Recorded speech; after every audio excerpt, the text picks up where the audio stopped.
Hello, hello, Joe! Apo Box ni! Long time no see! Ala! Ngayon lang ako nakakapag-voice over. Yan. Sabi ko kay Tiger, pamibigay na kita. Kasi ang tigas-tigas ng ulo niya. Kebira, may dalayan lubingan, Joe! Pepain na napetene. Okay.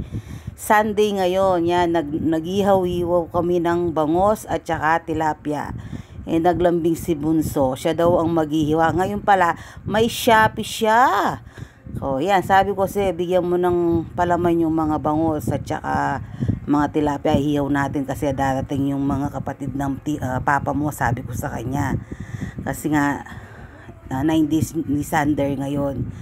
Kaya naghihaw-hihaw kami. Kasi ilang araw, puro na lang manok, baka, tsaka baboy, ganun. Kaya, para may iba naman.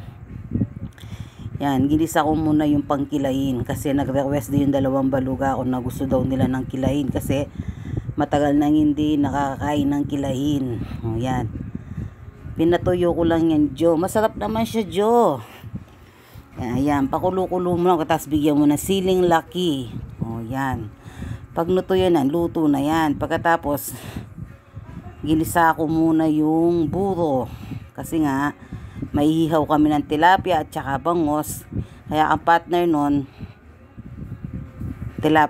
burong kanin na binigyan. Kaya umasim yan, Joe, dahil sa maraming kamatis at saka kalamansi. Kasi ayaw ko yung buro na yung maburo kasi parang nangangamoy. Yan, pag natuyo na yan, yan na, maglasak na naman nasi yan, Joe. Sigurado yan, Joe. Yung partner na yan, tilapia po pambangus. Katapos pinirito ko muna yung kikiam at saka squid balls. O, ginisa ko na yung pansit dyan. Nagluto ko para may iba naman din. Binigyan ko siya ng kanton. Yan. Inuna ko muna ginisa yung carrots. So, katapos nilagay ko na yung pansit bihon. Katapos yung gulay. Katapos ng gulay, yung yung kanton. Pag naluto-luto na yun, natuyo-tuyo na, pwede na. Lagay mo na yung squid ball at saka kikiam. Yan. Go, memo yan, Joe. Yan. Tsaka katamin, pusita namin kalamunding. Magnang nang ni ka na akong Mr. Foggy. Yan. Inumpisa na niyang ihawin yung mga tilap tsaka bangus. Ang lalaki ng bangus. Yung isang bangus, 1 kilo na siya mahigit. Ang taba, yan, yung mga pamangkin ng asawa ko tsaka kapatid niya. Nag-video ko ng pakunti kasi nahiya ko. Baka ayaw nilang magpa-video. Yan. Slide. Nagbudal-budal fight kami dyan.